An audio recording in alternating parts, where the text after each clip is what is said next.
Hello, hello everyone. It's Stray Faye here with another episode of Cafe Enchante. Here with chapter 4 and the final chapter of Canus's route. In the last episode, we've hit a moment of betrayal. Venia has sacrificed us to the world tree. Can't really blame her. I mean, she did a bad thing with, like, the best intentions. Like, she pretty much, like, put her sister's life on, like, a scale and, like, found her more valuable than anything else. Any other life, she pitted against Titania's life and found Titania more valuable. So, like, she did do a bad thing, but, like, I get it. I do feel bad. But other than that, Kotone's in danger, so gotta see how this plays out. How is Canus gonna rescue her? And I hope he gets reinforcements, because we haven't seen, like, the other cafe people in a while, and I think they would be able to help solve this problem about the world tree. Alright, anyway, let's start. It was a long time ago. Back when I was still living with my two older sisters. Oh, is this Venia? Wait, who's the youngest one?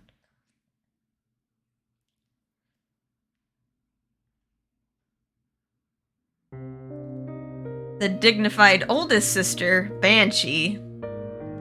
The kind-hearted second sister, Titania. And me, Venia. My sister, Banshee, who was born as the Fairy of Death, fated to be feared from birth, was also a gentle sister, according to us, since we are all born in this world. The three of us were aware of our unique existence compared to the other fairies. And still, we continued to live a happy life. Our lives took a turn about 500 years ago. The fairy queen at the time was nearly dead, and Titania was chosen as the next queen. The most beautiful fairy, loved by Yggdrasil, that will unite all fairies. This position was highly coveted and admired position. This was no exception for me, who was still young at the time.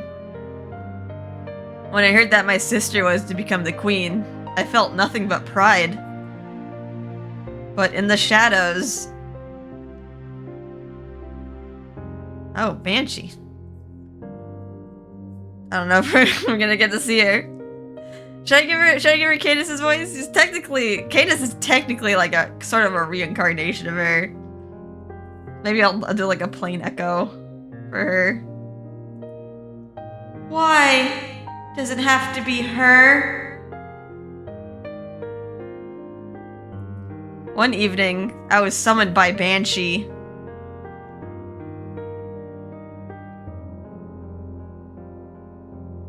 Without even knowing, she was pale-faced and shaking her head, while everyone else was celebrating their new queen.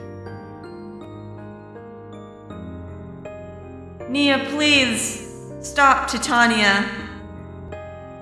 Stop her from becoming the bride. I couldn't understand it. Why must we be the ones to destroy her rise to glory? We should be the ones who are celebrating the most. Perhaps... Is Banshee envious that her own bloodline has taken the beloved throne of the queen? I foolishly thought so. And without asking for further details, I rejected her plead and shook my head. I remember it to this day. There's no way I could ever forget, because this was the last night I saw my sister, Banshee.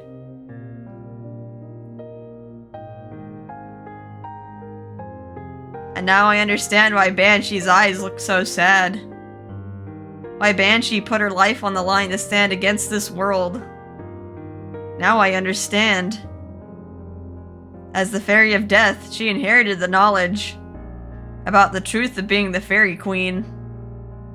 She knew the truth of sacrifice of the World Tree Bride, disguised as a decorated position. Of course, she could have very well told Titania of this hidden truth, but perhaps she chose to throw herself away for the sake of all those living in Medio. That is why Banshee called for me that evening. Because I was the only hope to make Titania reconsider.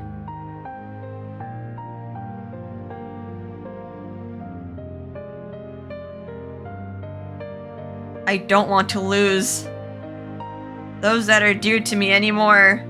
I'd rather fall to disgrace than do nothing and lose them.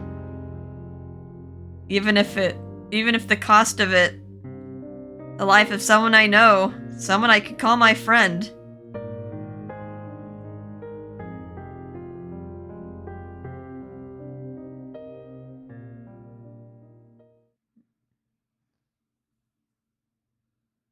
Alright, back to Kotone's perspective.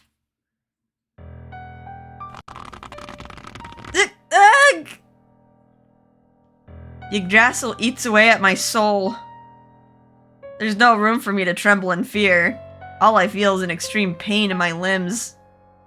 And at the same time, it felt as though my flesh was gradually being removed from my fingertips. And while I writhed in pain, Venia begins to explain quietly the reasons behind his actions. I knew what I had to do once you started talking about the incident at Amasaki Island. Amasaki Island? Yes, the folks of Enchante and their powers. If they could work together as one, perhaps they can fight off an entire world. That is the decision I have made. In other words, Venia, instead of taming Yggdrasil, has taken me hostage and crafted a situation which will compel Canus and the others from Enchante to fight and kill Yggdrasil.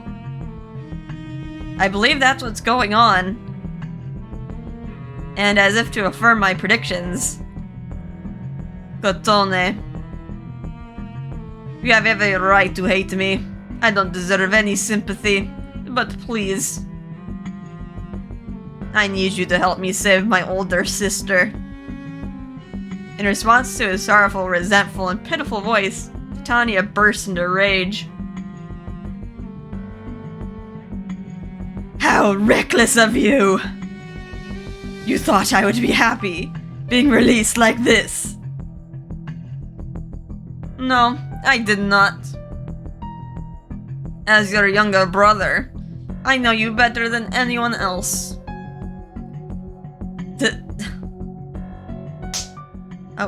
Oh, slap! Titania's palm strikes your brother's cheek. But it was not enough to get him to stop. He held on tightly to Titania's arm and stared deeply into her eyes. Why, Nia?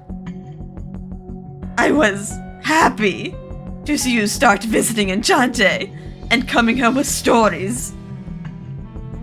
You who regretted it emphasized with the misfortunes of Banshee and myself, and never pursued your own happiness. I was happy that you finally made a friend, but why? I certainly do not hate Kotone, but that is as far as I go. It's just a matter of priorities. It is quite clear who I should prioritize between you and her. Silence! How dare you speak of me like I'm an object! Sister, you and I have been choosing the fairies for Canus to kill. We've prioritized older fairies over younger ones. One by one, we choose who would die.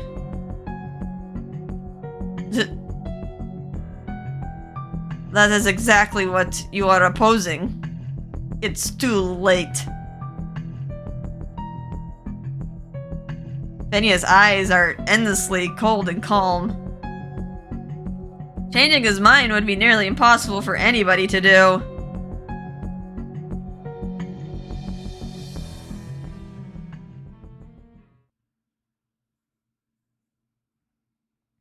Back to Canus's perspective. He's still fighting. I cut up, I cut down, I wipe out. In a single swing, I cut away 2 or 3 of them. But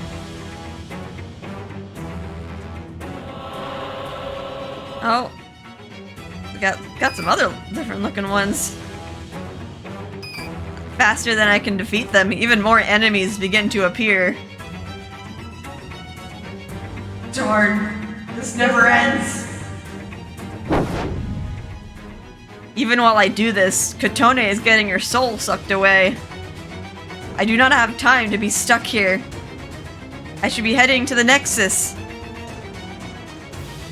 Oh, got a red one. Yeah! Oh.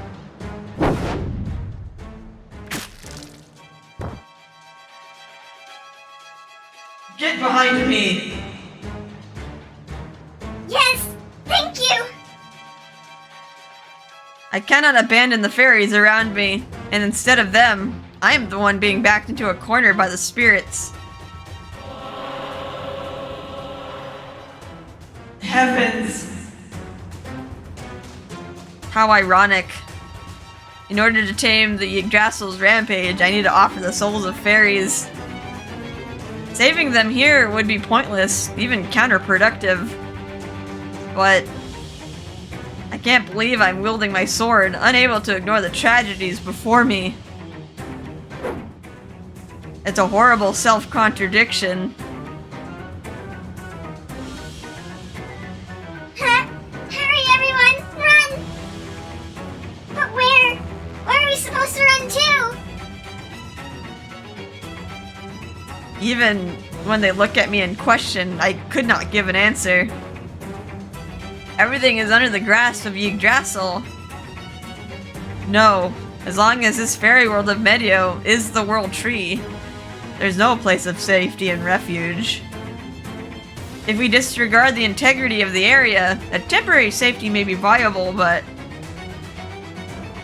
if we involve Yggdrasil any further, the injured world tree will seek even more sustenance. Even more fairies. And even from Kotone. Poor Canus. It's like out of options. There's nowhere to run. This very world tree that we stand against is the enemy. You need to get as far away as you can. Everyone run towards the outside of Yggdrasil. Just fly and keep flying. Don't look back. Even if someone gets eaten. In fact, take that opportunity to escape. No way!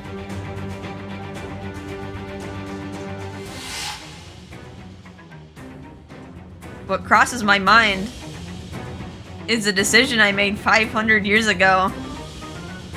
If I turn my sword now and cut down the fairies,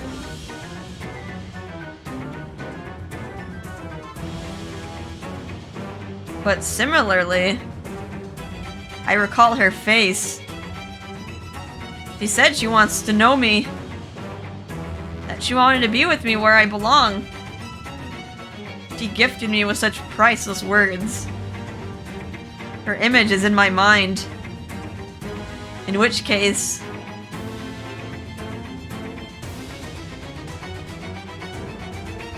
what am I doing? Escaping to death. A strike again to cut down a line of enemies. And while I take another stance to at least create a path. I remember! Everyone, I remember! high-pitched voice cuts off my thought. I look up and see a trembling fairy flapping her wings. She was a small fairy without the slightest ability to fight. If we go to that place, we might be safe. A safe place? How can there be such a place? But despite fearing the Soul Eater's attack, that fairy desperately raises her voice. Because I heard about it. It's a very beautiful place where anyone is welcome. That girl, Kotone Awaki, she told me. Oh, are we gonna evacuate off-world? The fairy, while drawing a streak of shiny dust behind her, headed for a single door. A lone, decorated and heavy door buried beneath thick vegetation. I swore to return to what's behind that door. Yes, I think it was called Enchante. And in front of this hopeful door is a blockade of despair.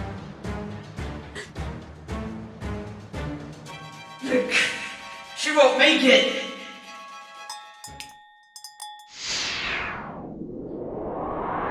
He came out. Someone came out. But the foe is suddenly crushed. Who's this? Oh, did I run into some war zone all of a sudden? A familiar voice, and with other friendly voices. It's Miser! How'd you get in? Hey there! My good old Doulahan pal! I know I wasn't really invited, but here I am, ready to help you. Miser! And before a moment can pass after my gasp, two more shadows jump out and take down several more Soul Eaters. No, really, what the hell's going on here? Thought this place was supposed to be nice. Judging by the fairies' faces and this predicament, nothing about this says nice. Hey, even Rindo came too. Fairies, hurry to this door! Prompted by Rindo's words, the surrounding fairies go through the gate like a crashing wave. I can see Kari on the other side, calming the fairies so they don't panic. Okay, so that's who opened the door. I was like, wait, I thought like only the residents of each world can like open the door. They're like their respective worlds, but yeah, I forgot Karia was like still in the cafe. You guys, why are you all here? Once my voice of inquiry of how this happened, Ignis stares down at his surroundings and responds without hesitation. Kotone left a letter saying she's going to Medio. If it was just tea with the queen, sure, since she does so all the time, but we had just heard from Mikado some bad news about the current state of Medio. So since we had a bad feeling about it, we got Karia to connect the gate for us, and now we're here. And judging by what we see, our assumption was pretty spot on, wasn't it? Though they may not know all the details, they must have sensed a great danger. Oh, they're all reddening up! With the reunion greeting out of the way, the four of them brace themselves for combat. The leaders have nothing to say.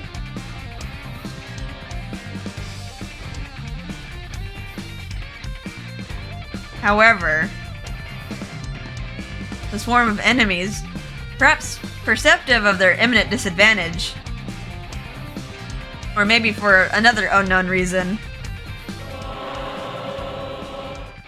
disappear as if to melt into stems, and not a single one remained visible. They ran away. I nod at Ill's words and follow up.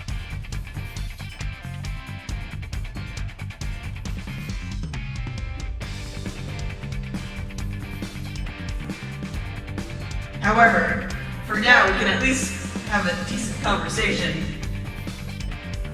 But we have no time. We will have to talk on the move. Do you mind?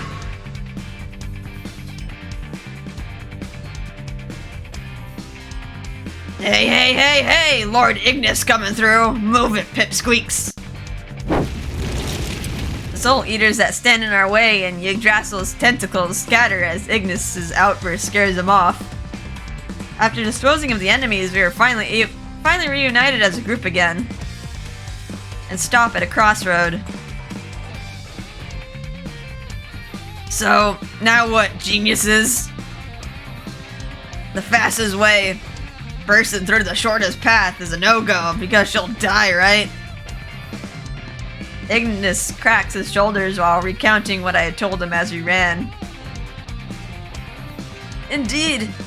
If we get there and your soul is soaked dry, that wouldn't make for a very good joke. Also, we shouldn't take too long either. Her energy is a problem, but she will live to see dawn at the latest. Before anyone else can pick up on Miser's suggestive choice of words, Ill finishes his sentence. Plus, considering the owner's personality, we can't just run full speed to her rescue without minding the lives of these fairies. Even if we set aside humane concerns, if we don't cut off Yggdrasil's source of energy, we'll always be at a disadvantage. After such a short dialogue, the plan we decide on is a rather simple one. Rindo and Ill will raid and search as they lead the fairies to Enchante. Miser and Ignis will keep environmental damages to a minimum while acting as our escorts. So in a nutshell, this is a crapshoot. Well, you are right. Since we don't have the time to come up with a sophisticated game plan, this might be the best we can do. After deciding on the general plan, Rindo hands something out. Hi everyone, I'll leave you with these. This is... It's a GPM long-wave radio made by Mikado. As long as we're in the same world, we can use this to connect to one another. Since the range on these are pretty good, they got a walkie-talkie. Oddly enough, he must have known how inept I am with technology since he told me to leave it on and not touch anything. I take the communication device, and after each of us finish preparing, Canus, getting to the Nexus is our highest priority. Focus on getting there as quickly as possible. Nope. Roger that. I am counting on you. I guess he's taking the spotlight. But anyway, look at it. This is Canus' home turf. He has a huge advantage in strength and tactics. Furthermore, the one to rescue the kidnapped princess has to be the knight. Isn't that right? Sure. And the demon lord is the villain. You're right. I feel my tension in my shoulder relax seeing their unchanged demeanors. But at the same time, I feel I must return Kotone to the peaceful nature of this group. Well, just leave the rest to me. Just don't screw this up, champ. Right, you had my word.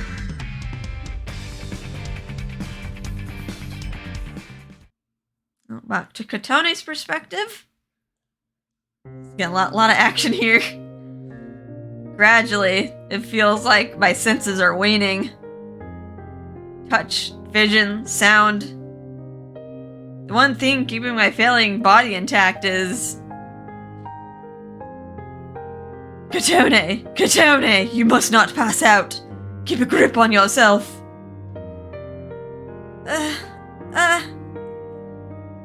Titania's cries in terror before my eyes. And above my knees, a single flower. From it, I can hear a nostalgic voice. I wonder whose voice it is. Where and when have I heard it? A gentle voice. A very lovely voice. My head is foggy and my consciousness blinks sporadically. Nia, haven't you had enough? At this rate? Not yet. I need her to be the bride a little longer. Like I told you, sister, I will kill Yggdrasil. I'll kill this world no matter what it takes.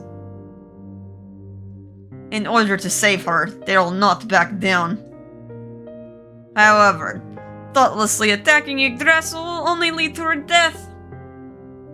Their rescue requires careful planning. They will surely...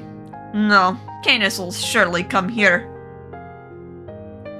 And he will be overcome with passion, and he will certainly cut down the enemy with his mighty sword.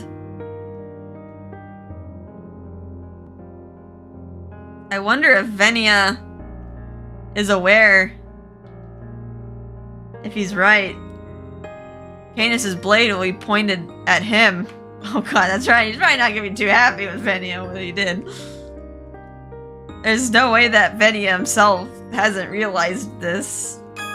Venia, third definition, having taken his eldest sister Banshee and freely taking the life force of his older sister Titania, he has had an intense hatred of the World Tree.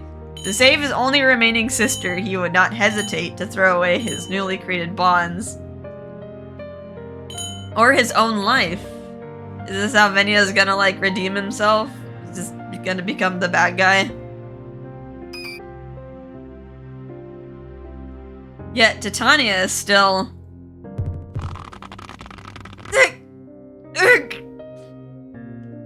My train of thought derails at the sudden roar of the trees. Give me... more. Something is being drained out of me. I nearly forget to breathe. Kotone, listen to my voice. Listen to everyone's voice. You must keep them in your heart. Those who are coming to rescue you, keep them in your heart. Thanks to another surge of excruciating pain, I managed to stay awake. And I was told to try to repeat someone's name to myself. I am the owner of Enchante. The barista for the regulars. And Canus's. Ugh. Now, Kotone, this is it. You can hate me all you want. You can resent me for the rest of your life. You do not want to die. You want to be saved. You find Yggdrasil and I unforgivable, huh? And then he holds a single flower up towards me. The subtle fragrance tickles my nose. Then scream! Scream for help! While my consciousness nearly escapes me, I make eye contact with the man before me. Contrary to the strong words, his eyes are drowning in sorrow. My mouth trembles as I spill the words. Canus. At this point, it was almost unclear who this name referred to. But I have just one thing to say. I believe in you.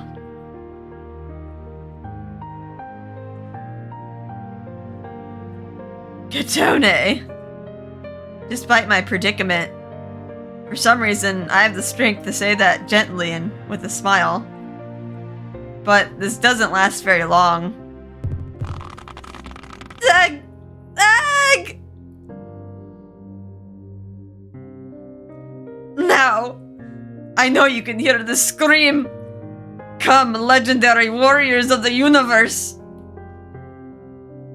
If you are capable of destroying the entire world as legends speak.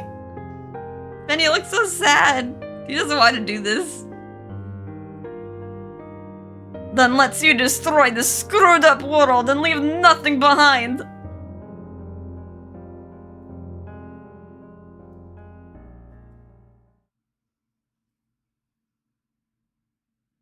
Back to Canus' perspective. As we run towards the Nexus, I hear intense laughing and screaming. And... Miser, Ignis, did you hear that? As we strike down our enemies and continue making our way, their lack of an answer must be the answer. She never told me. Neither to fight Yggdrasil or to kill it, nor did she seek rescue. She only said one thing. Believe in me. After that, I clenched the now silenced flower tightly in my fist. You've gotta do it, after being told something like that. Sheesh, what a piece of work. But that what makes our cafe owner special. Let's go, Canus. Let's go save her. I'm not guided by some inherent memory of someone else. Nor am I influenced by fate blindly following a predetermined path. I only follow my own will. Yeah, I will. I will save Kotone.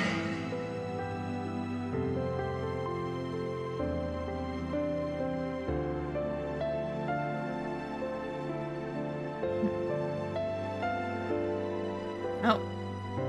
No matter how much it changed due to the effects of the fairy world, the biological characteristics of the plant, receiving sunlight, conducting photosynthesis, and feeding off the land and water, should be no different from regular plant life. I'm guessing these are supposed to be Mikado's words.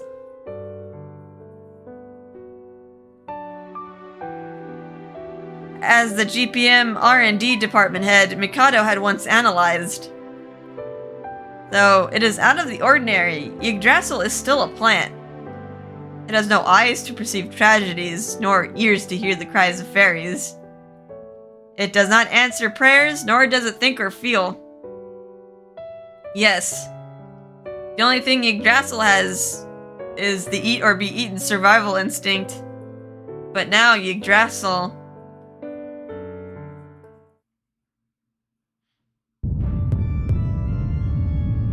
is shaken with anger. Even when it desires sustenance to heal, its food source, fairies, cannot be found. The roots that are extended out to find food have been cut down by someone, one by one. The lack of food and the swarm of enemies that seek to harm it are, for the World Tree, a threat comparable to what occurred 500 years ago. Thus Yggdrasil, guided by anger, an emotion the World Tree shouldn't have.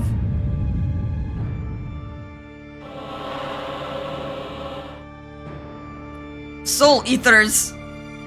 Oh no, they're in the throne room. You're right, they're probably like the last fairies that are in there. At Yggdrasil's nexus, the Queen's quarters, the roots and flowers quickly become visible. Like a blooming flower, enemies begin to appear one by one. The fairy siblings' expressions tighten. Impossible! How could they appear in a place like this? The Soul Eaters are tentacles designed to consume fairy souls. Normally, they do not appear near the throne where the bride offers her soul. Even during Yggdrasil's chaos 500 years ago, they never once appeared in this location. Then why? No. I see. I understand now. Nia. It's Canus' comrades. They must have evacuated all the ferries to Enchante. In other words, the only food left in Medio is us. Tish. Canus, what are you? Venya backs up step by step while protecting his scornful sister. If he is attacked here, it would pass as a well-deserved punishment. Either he gets cut down by the Doulahan or eaten by the Soul Eater. Either way, that would be the end of it. However, his sister must be spared. As they sense a lack of combat skills, the rising roots extend themselves at once. However, the hands of evil suddenly soar through the sky.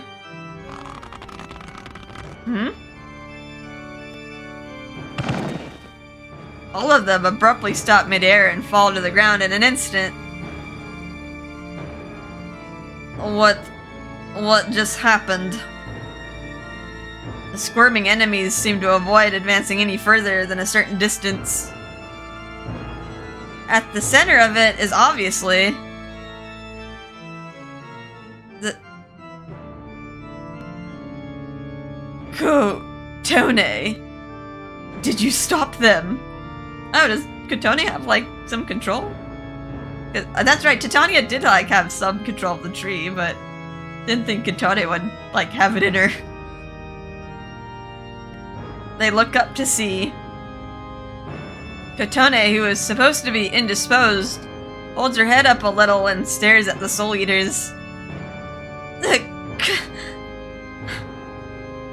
You stopped them. No, impossible. A human wielding the power of Yggdrasil? The Soul Eaters that surround Venya and Titania, still standing in shock, slowly close their distance between them. But... Stop! As if to be struck by Kotone's words, the Soul Eaters freeze in position. Are you protecting us? Why? Don't do it, Kotone. The Queen's powers will drain you of life. Yggdrasil is already eating away at your life. Using more power will only... From Kotone's point of view, she has no reason to leave or protect them. They cannot believe her actions, despite Venya's dumbfounded expression. Kotone lightly smiles at Titania's plea. No, if I quit, you'll be attacked. You, my friend, have finally been liberated. You're able to use your own feet now to visit Enchante. I refuse to let you become the World Tree Bride again.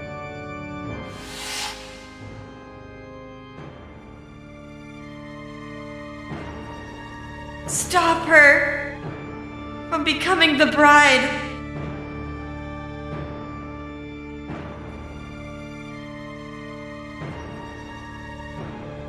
Venya suddenly loses his balance. You can hear the voice of a certain someone in Kotone's words.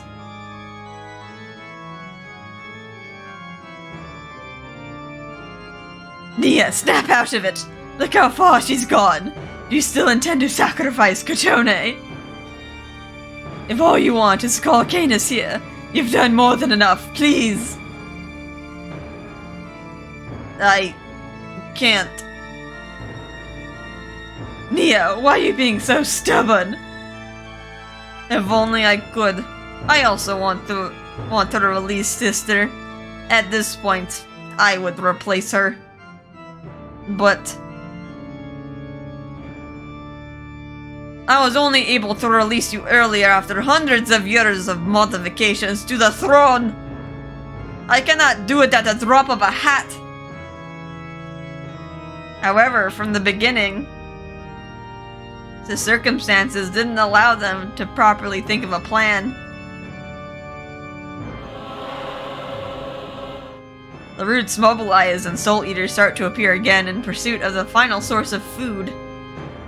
Despite being stopped by the Queen's powers, the spirits slowly surround them again. Kotone stares down at them once more.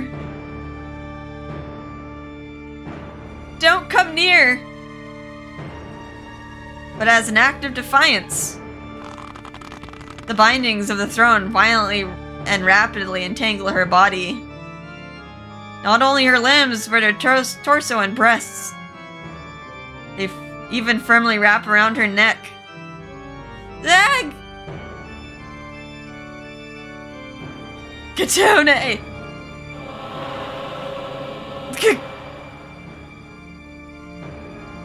Sister!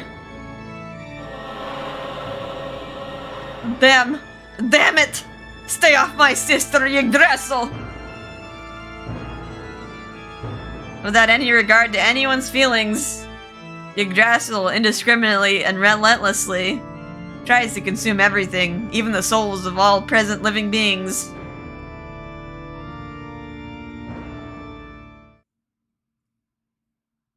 Alright, back to Kotone's perspective.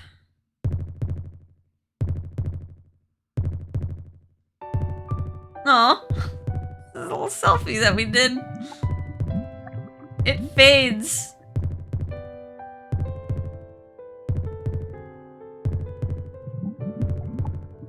Fades away.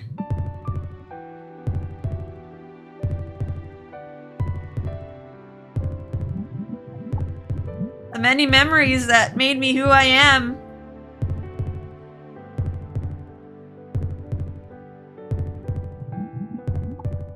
Yggdrasil, which has a hold on my soul, chokes me and takes me away. The person that enjoys talking with regulars. The person that brews coffee while smiling and laughing at the counter. I don't want to lose any of them. They're all treasured memories, yet one by one they become foggy and get ripped apart. Like a once colorful tree in autumn, withering away in the winter. Ugh. Ugh. My memories. My recollections. Myself. They're being stripped one by one. But even still, I will not forget. No matter how much of myself is stripped. I don't want to forget one word. This word only consists of 5 letters. Canus. I just repeated so. Like a plea. Like a prayer. The one word that clearly holds passion. I will never let go of it. Canus! Oh, the knight is here, as if to answer my prayers! A single blade cuts through. The countless Soul Eaters and Yggdrasil's tentacles that surround me are all destroyed in an instant. Even the throne that constricted me has been cut up into 1,000 tiny pieces. My body is gently picked up. A cold and hard set of black armor. But I know the warm spirit that pulses beneath it. Kotone, sorry to keep you waiting. Assertive and gentle. And as reliable as anything. Yes, he came. The person that I hope to never forget. Aww. Canus! The knight saves the princess. That much is true. I am the knight that you believed in. I am Canus Espada! After noticing that I'm still conscious, he draws his sword again, with his powerful tone intact. Hear me now, Yggdrasil! She is not your bride! No matter who it may be, I will not allow you to harm Kotone! As her protector and her partner, I, Canus Espada, shall take her now! As if to be stunned by his overwhelming dominance, the distant Soul Eaters in the surrounding area don't seem to move any closer. Kotone, you who look straight into my empty eyes and shown light, in order to live up to your faith in me, I swear to wield my sword to save lives! While still carrying me in his arms, Canus jumps away from the rubble of the throne and heads towards Titania and Venia, whom he apparently had also just saved. Please, rest assured now. I shall never let you go from these hands again. No matter what, I shall protect you always. Yes! It's okay. I believe in you. All of you, Canus. Kotone! After he gently embraces my body once again, Canus faces towards Venia and Titania, who are still slightly dumbfounded yet sighing in relief. Canus, why? Why did you spare me? Let alone my sister. I tried to destroy you and Kotone.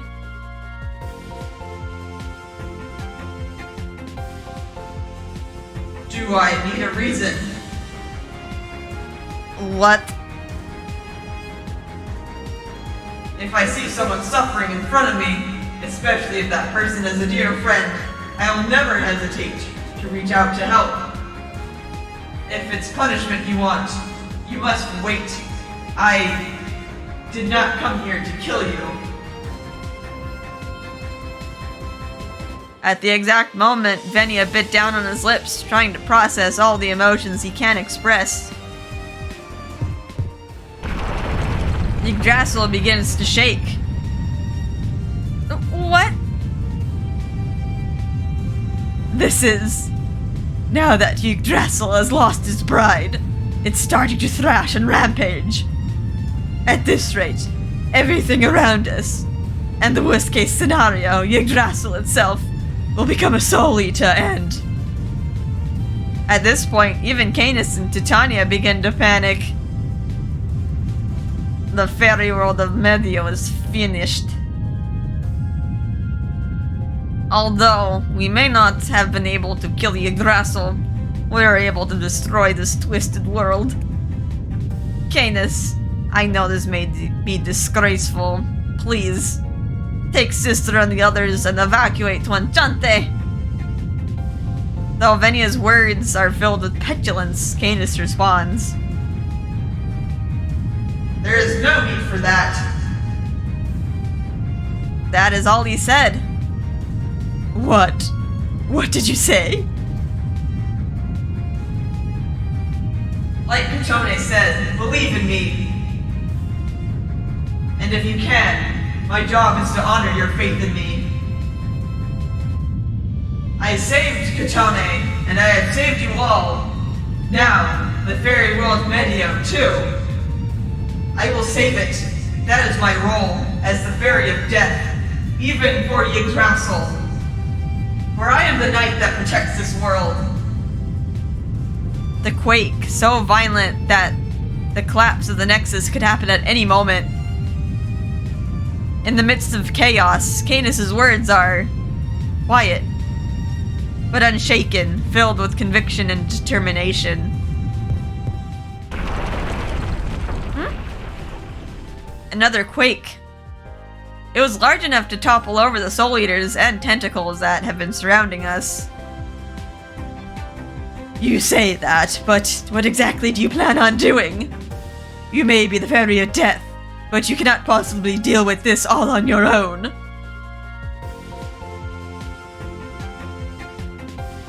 No, I am not alone.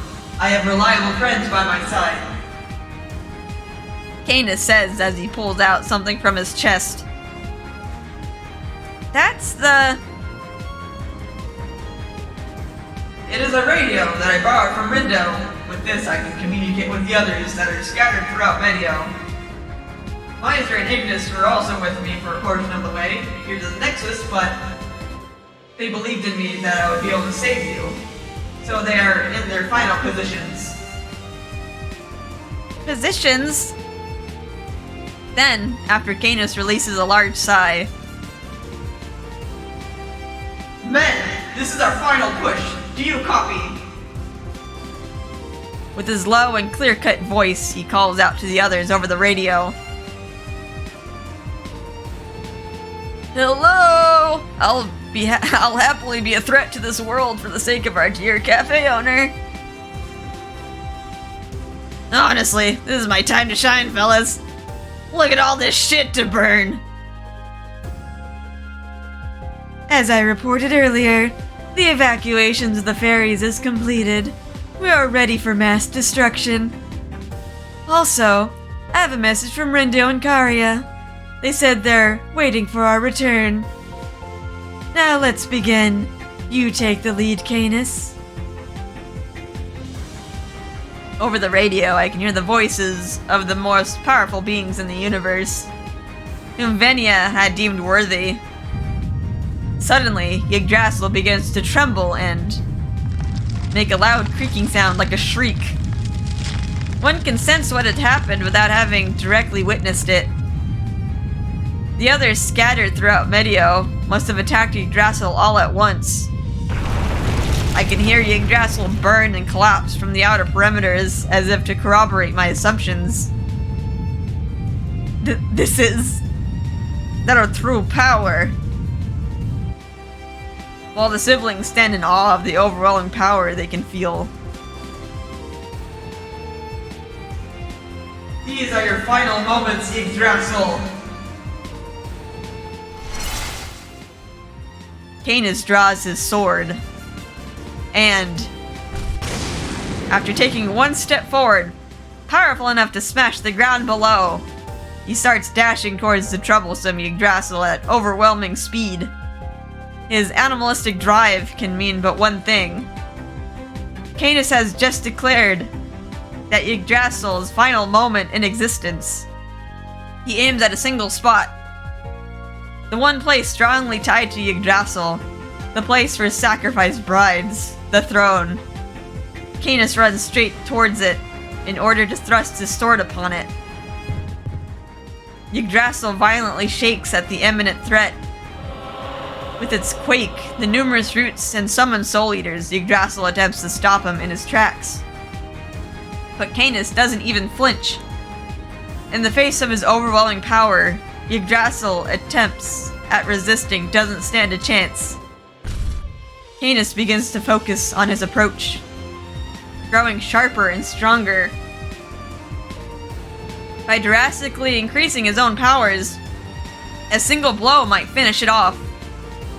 He follows up by saying, Yggdrasil, no, fairy world of Medio. After 500 years, I shall now bring death upon you.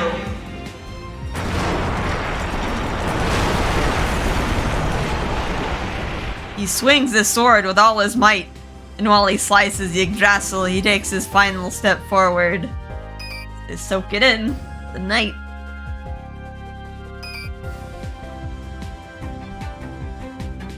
My name is Canus Espada. As the Fairy of Death to all things of the fairy world, I shall now protect Kotone, and will exact her revenge upon you as the Lone Knight. Accept my soul, my sword, and my word. His strike to bring death upon Yggdrasil, to destroy the throne, put an end to all misfortune. Canus imbues all of this power into his sword and...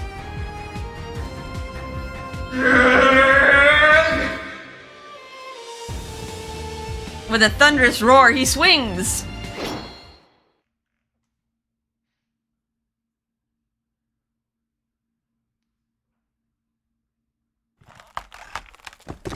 And after Yggdrasil viscerally cries in agony, without regenerating or retaliating, it has been handed its death and takes its final breath.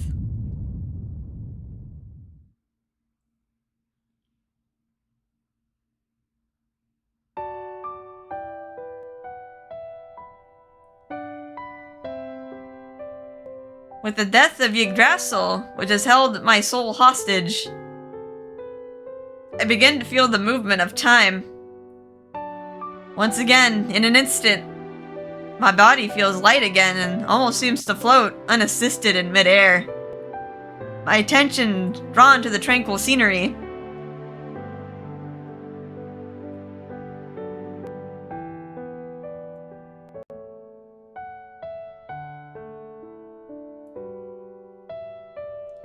Ah, that's right.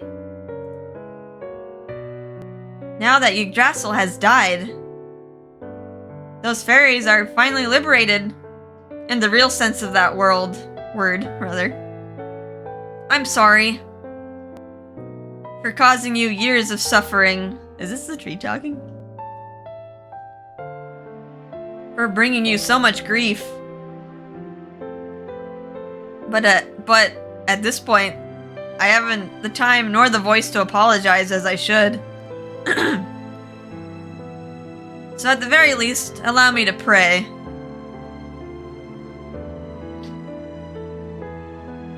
I wish for your happiness. And thank you. My dear sister. Oh, wait, is this Banshee? My dear brother. Thank you for saving them.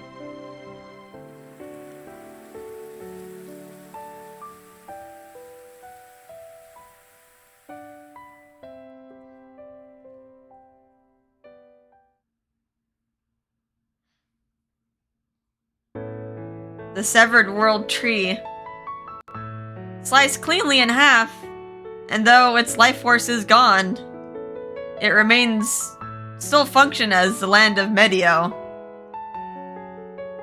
Some time has passed since the climax of the event. It's almost sunrise. Canus and I are on our way to a certain location.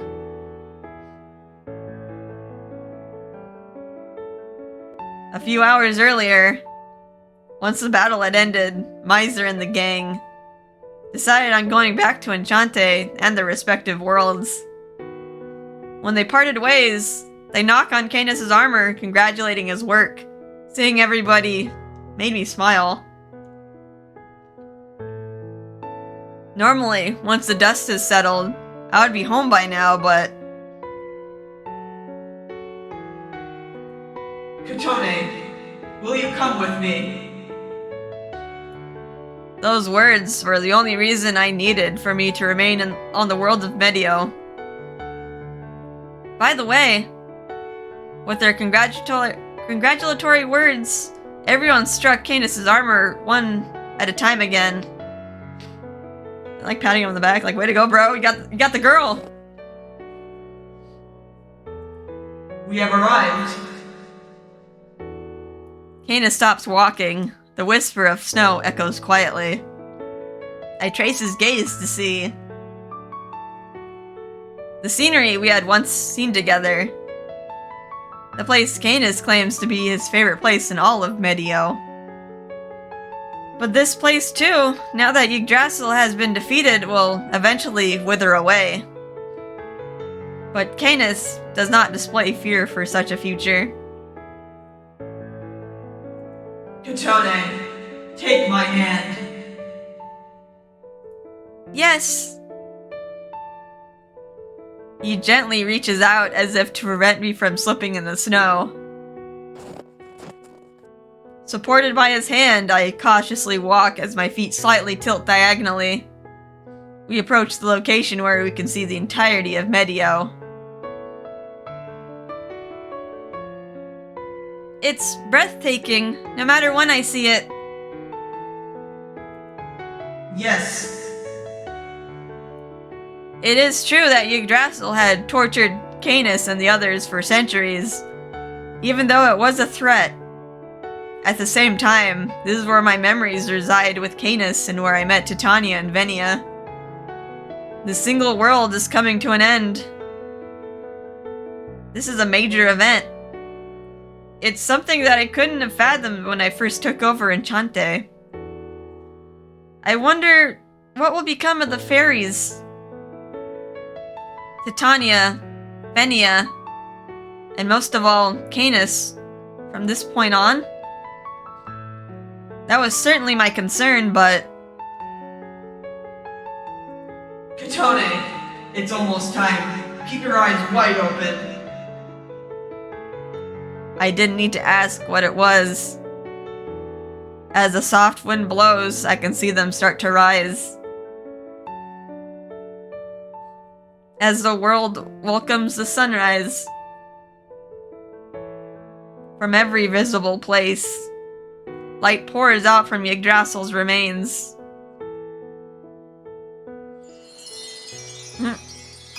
Magic. Countless particles of light. As they rise and make contact with my body, they dissipate and vanish. Along with a warm sensation, an overwhelming sense of power grows inside. It feels as if all of the life of Yggdrasil had been stealing from me is slowly being returned to me.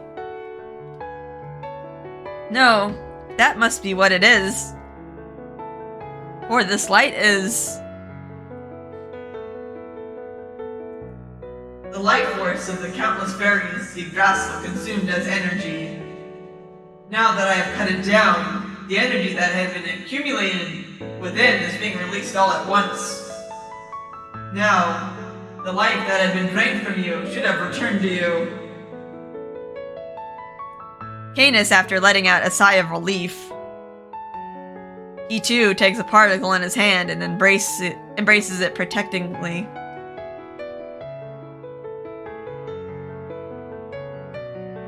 Yes, the beautiful glimmers of light, overflowing from the recently slain Yggdrasil, belong to the lives of the Eaten Fairies.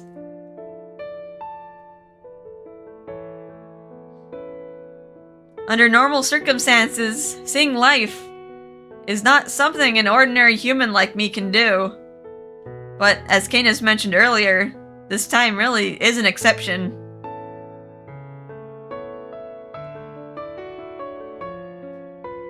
My body, which was tethered to Yggdrasil, albeit only temporarily, seems to be exhibiting fairy-like characteristics. Oh, is she like a hybrid now? Which would explain why I'm able to receive the life force of the fairies to recover my own life.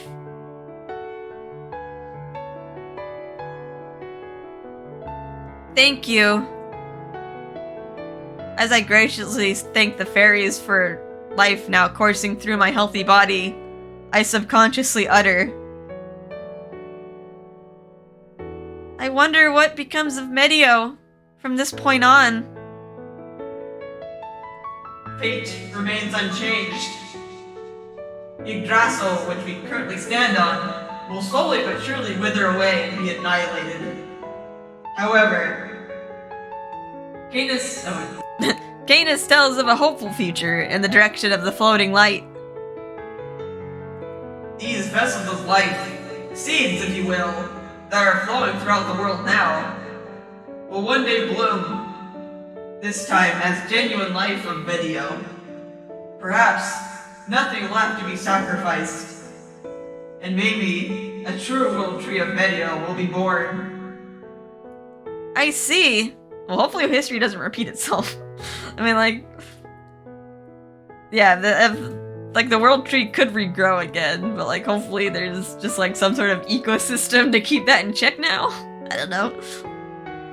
The reason why this world tree was a disaster is because it originated from a foreign world and eventually mutated in this world. If it is purely made from life in this world, at the very least, he claims the future will not be so grim. Hey, Canus. What is it? When that future comes, let's come back here again. To the highest point here, to a reborn and truly beautiful Medio. Yes, I promise you. Canus nods. And as if to engrave this scenery into his memory, he removes his helmet. At that moment, the world and the sunrise fully become one. As the light shines ever so beautifully. This is truly moving. Will I be able to witness the world reborn with you? With you, whom I love. Canus, after spilling these words from the depths of his heart. With his helmet still off, he once again turns around and faces me. Oh, another CG.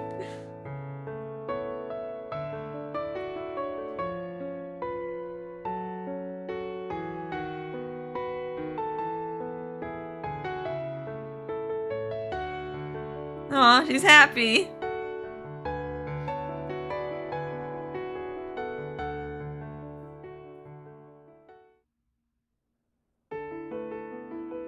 Oh, okay, there's the credits.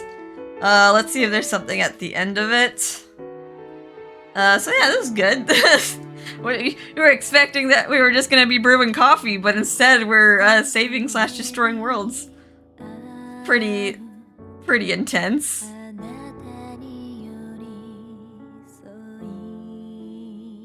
Let's see, we got, oh, these must be the voice actors as well. Doesn't really matter because we replaced all the voice actors with ourselves. Oh,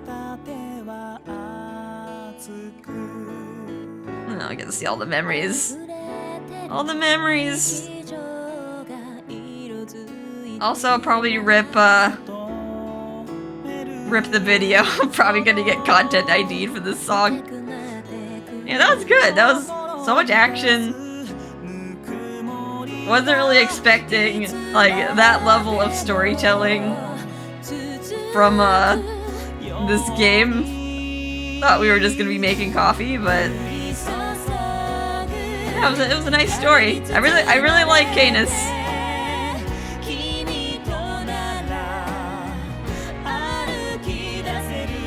And yeah, this won't be the only route we do. I know a lot of you are curious about the other routes. So I think I will have to, like, do a new game and, like, pick different dialogue options for the other routes, but yeah, we should be able to, like, fast forward through, like, the main chapters. Alright, the credits are pretty short. There's Canus. Thank the people who made this game.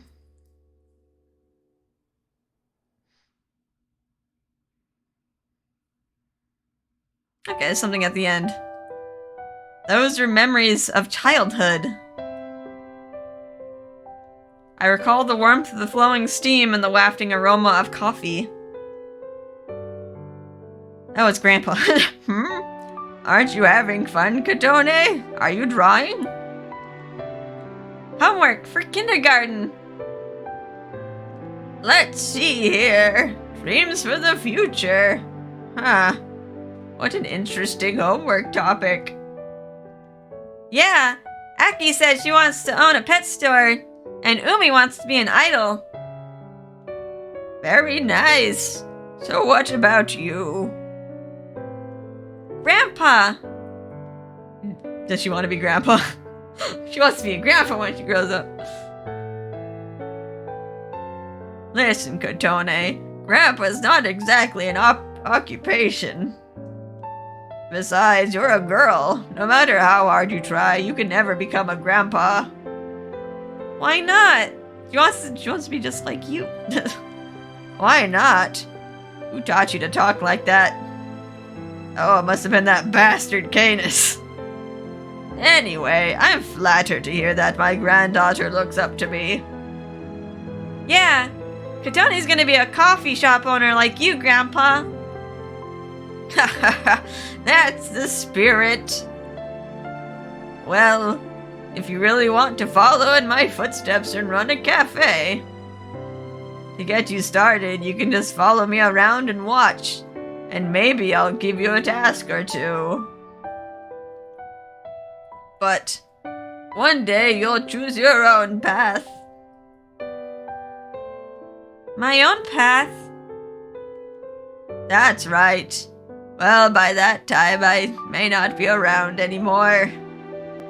But don't worry, hopefully by then, someone will have come along and will walk by your side on your path. This prayer will never be answered. But if I could see Grandpa again, I would want to thank him for showing me the path when I was lost, and for introducing me to Canus and the others. Thank you.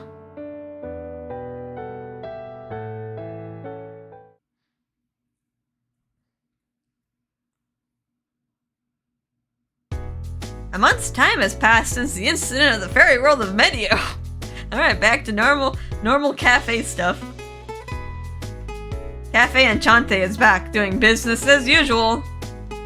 The regulars who aren't here at the moment have been visiting the shop as if nothing had happened. No. I guess there were some changes. That is... Kotone! Who is this? Could be anyone. Probably Canus. Oh wait, it's Titania, never mind! I heard from Canus. Is it true that you imported some new herbal tea? Hey there, Titania! She can walk! Now she can actually be a patron. The fact that we have a new, beautiful, regular customer. Yep, that's true. I tried to procure some rarer ones like lemongrass. Titania had since been liberated from Yggdrasil. Now that Titania has become a regular, her love of red tea has affected the cafe. Enchante's main menu, which consisted mainly of coffee items, now included a very special red tea. Titania takes a seat at the counter with a wholesome smile on her face, as if she's been coming here for years.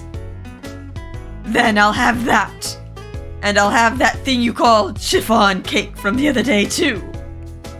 Oh, that was exquisite. I'm flattered to hear you like it, but don't eat it too fast. You'll choke. These days, the smile on Titania's face isn't that of the fairy queen, but that of an adorable young girl suited to her appearance. There's nothing that imprisons her anymore. Of course, she still holds the title of queen, ruler of the fairies, but sounds like that job is going well for her so far. Then, as if someone had noticed Titania's arrival, footsteps echo from upstairs. You have returned, Titania. You appear to be hooked already. That echoing, gentle voice undoubtedly belongs to one of the regulars who loves Enchante, Canus Espada. Canus, who returned from Medio just this morning, releases a heartwarming sigh at the sight of Titania, eagerly awaiting her cake, but... It is true that Enchante, specifically Kotone's Enchante, is a comfortable place to be, but if you leave Medio too often, your worrywart little brother will scold you again, will he not? The queen's tiny body jerks into stillness. Sister. Oh. Speak of the devil. I won't stop you from coming here, but isn't twice a day, every day, a bit much? The cafe owner must be sick of you by now. The worrywart little brother suddenly appears from the portal room and lets out a sigh. No, she's not. We're friends. Don't mind me. As the owner of this cafe, I'm only blessed by Titania's visits. And thanks to that, I'm glad that you come here too, Venia. So with that, welcome. Yes, pardon my intrusion. Venia, with a slight awkwardness, breaks eye contact with me in response to my welcoming. But he didn't try to escape the situation, rather he took a seat next to Titania as if to watch over her. This time he is here. As a genuine guest. Canus looks upon them in an emotional state.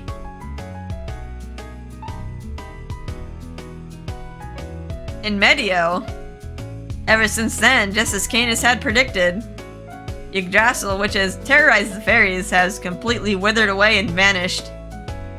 At first, the fairies were quite confused regarding the fate of Yggdrasil, their homes, and the fact that it all disappeared. But with the new life that the light spread throughout Medio, plant buds have started to appear. And now the fairies are tending to the growth of the new life, and are focused on Medio's revival. For them, who never really had a purpose in their lives, having something to work towards must be a fresh and invigorating experience. And now, it is safe to say that the bias towards Canus as the Fairy of Death has disappeared. Once Titania had announced to all fairies about the truth of Yggdrasil and that Canus had eliminated the threats, the way the fairies had perceived him must have changed. Of course, it may be impossible to get along with every fairy from the get-go, but anyway, like, he already killed like so many of their kinds. It's gonna be hard. It's gonna be hard to forgive him. Canus, who excels at growing plants, including the flowers in Enchante's garden, is making good use of his experience. The fairies who were saved by Canus that day had expressed their gratitude to him, have been asking for his advice on how to grow the plants on Medio. In other words, Canus is now, in a way, the gardening guru to the fairy population. Just imagining this makes me smile. And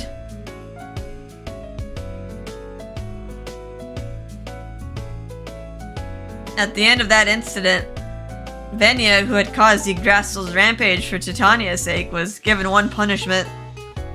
That is... Venia, I see you're honoring your promise.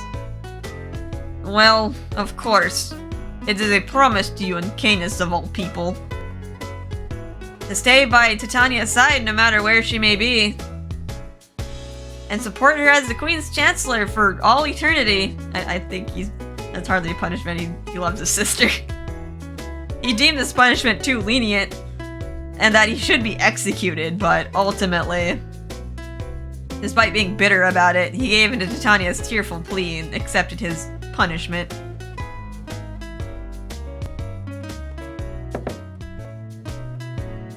There you are! Sorry for the wait! I laid down the freshly made items in front of the two liberated fairies. Once they finished their well-mannered grace, they started enjoying the red tea and desserts. As I watched them, with a smile on my face, I sensed an awkward gaze at me from the table in the back. Is something wrong, Canus?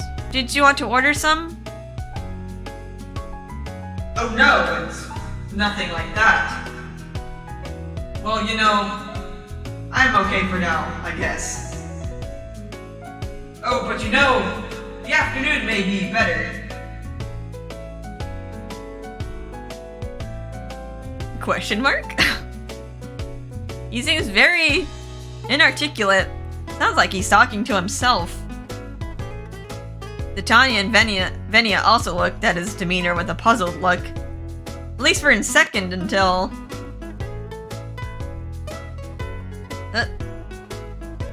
Phineas seems to notice something and snaps his finger. Suddenly, he gently whispers to Titania seated next to him. Having heard him, Titania bursts out in a full grin. Everyone knows something. I'm trying my best to listen in. Something about an article in a magazine that Canus was reading. The siblings quietly whisper back and forth as they repeatedly look over Canus, their smiles resembling each other's.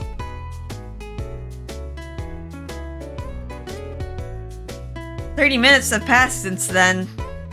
The two, having finished their food, suspiciously hurry for the exit, claiming they're going shopping downtown. Oh, they're just like that? I'm glad to see they're enjoying their freedom in the human world, but I wonder what their gossiping was all about. But now that the two are gone, no matter how hard I think, there's no chance of arriving at an answer. I decide to focus on the guest now here, so I turn around to Canus. By the way, Canus, you haven't ordered anything yet. Seriously, are you okay? You were staring at us the entire time. Oh, do you have something you want to ask me? Yes, I do in fact have something to say, but I apologize. I cannot say it out loud here just yet. So, I know today is a work day, but will you come with me to the new fairy world of Medio?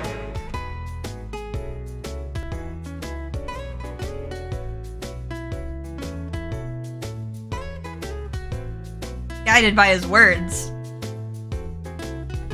Though at first very curious, I temporarily leave the cafe to Karia, who had come in shortly after. I quickly change my clothes and arrive at the portal room with him.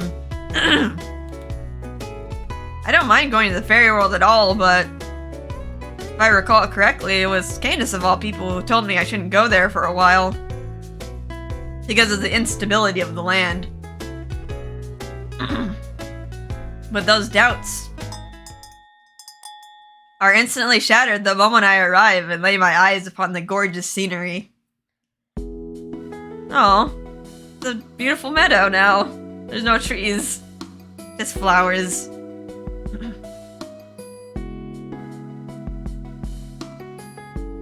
Huh. In a matter of seconds, I am left speechless at the vibrant colors spread across my view. A blissful wind carries a sweet fragrance. The blooming flowers dance along amongst it. They reach their petals pleasurably towards the sky. Do you like it? Canus utters as he looks at the flowers. That day, that moment, the seeds that spread throughout Medio were sowed into this land. These are just fractions of them. We fairies have been taking care of them every day, and our efforts have paid off. The flowers here just bloomed just this morning. That's why I wanted you to see it. So that's what it was. I'm really glad. Canus leads the way, saying he wants me to see more. Being careful not to step on the flowers, we make our way to the center. This is the newly born Medio. Yes, but this is still the beginning. I plan to nurture life on this land along with the fairies so that we can have a world that we can be proud of. From now on, I will live on, not as the fairy of death, but as the fairy of life. I know the title does not suit me. That's not true at all. The powerful and kind knight who put his life on the line to save me fully deserves that title. I see. I'm glad to hear that from you. Suddenly, Canus had taken a comically deep breath. Kotone, there's something I've wanted to tell you once this world began to bloom again. Will you hear what I have to say? Huh? Before I can ask him what he means by that. Aw. Is he taking the knee?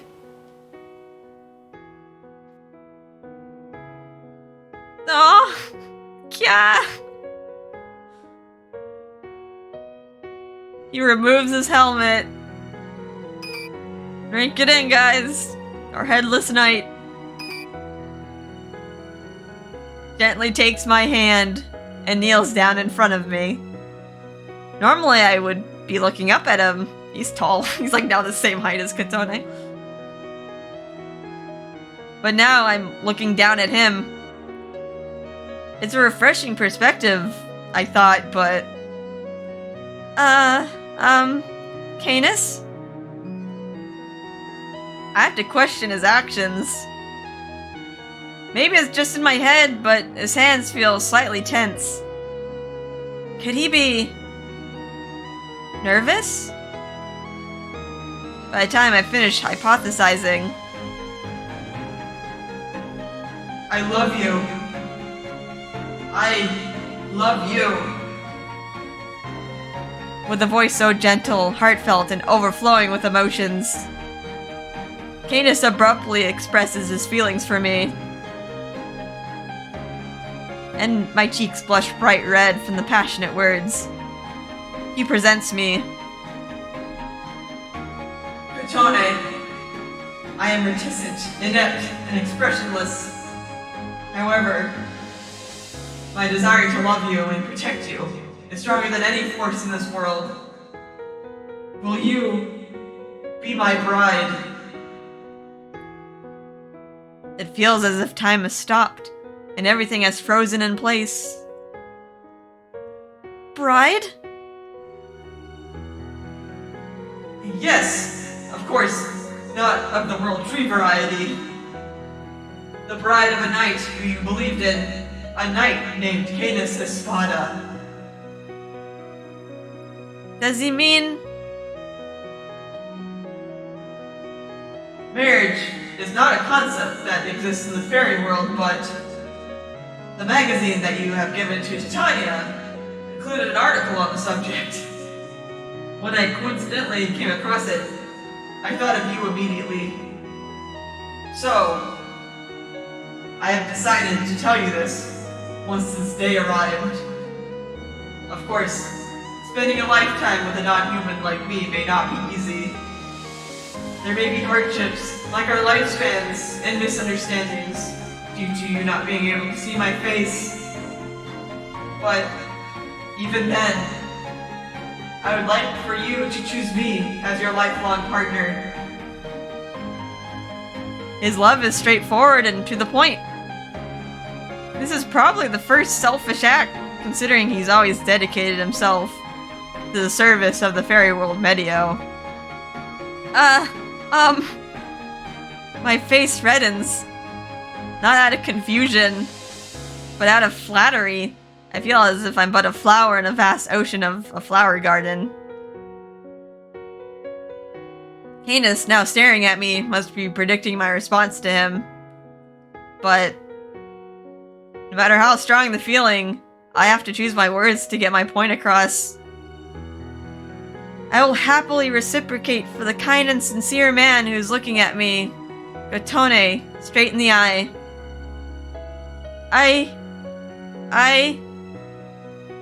I'd be happy to. In response to my stuttering. I love the way you get flustered. But, thank you for accepting me, Kotone. A blizzard of flower petals fly through the sky in celebration of us. Embraced by this warm celebration, Canus takes my hand and gently pulls it towards him. And...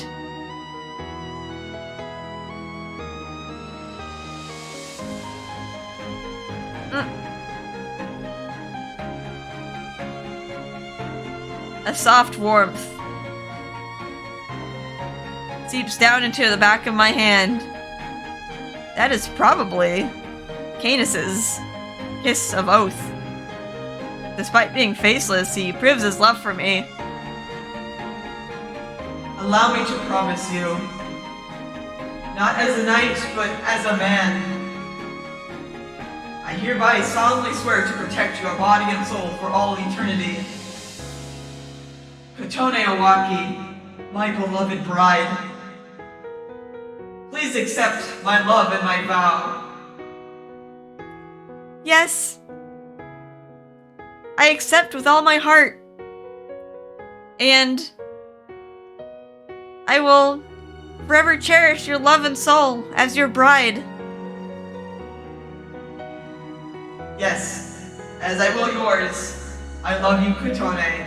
I will always love you. Thank you, kind knight. I am just a fragile human being, but I will be your place of comfort, and I swear to protect your soul. As the owner of my Enchante, and your noble knight's bride.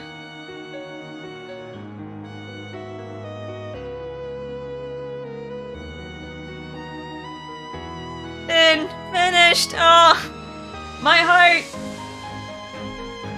All these talks of like brides and now like we have a happy bride. What is going on? Don't take away the happy ending game. What was that? Prologue 2? What is this?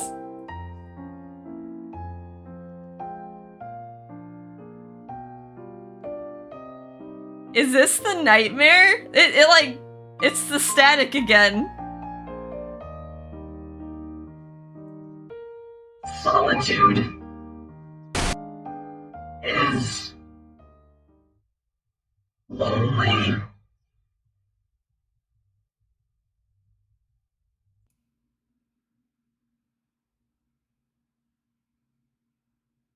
A new prologue is now unlocked. What?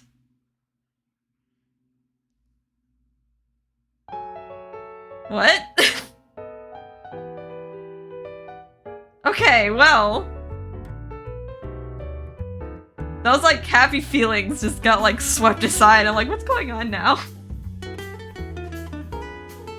So we finished Canus's ending. So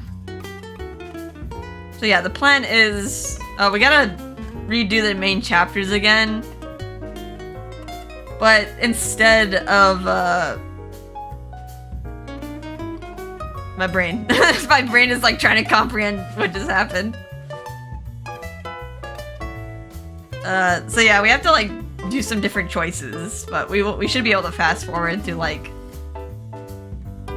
all the main chapters and just like kind of pick and choose new dialogue options. There should be like some changes in like dialogue, I'm guessing. Like in the main chapters, we did hang out with like Canus a few times. As for the next route, nope, stop. We're not doing the opening again. But yeah, as for the next route, I think I want to do Ignis, actually. He's like closer to Kotone's age, and even though like he has a kind of a fiery personality, very fiery personality, I feel like the age gap, he's like a more like up to speed with Kotone, or like kind of like on the same level. Yeah, they kind of like, I feel like they would relate to each other just because of like their age. But yeah, anyway, I hope you had a relaxing time with Canus's route. So much drama. I gotta rest my voice. But yeah, I hope you guys had a relaxing time, and we'll see you in the next episode. Bye-bye.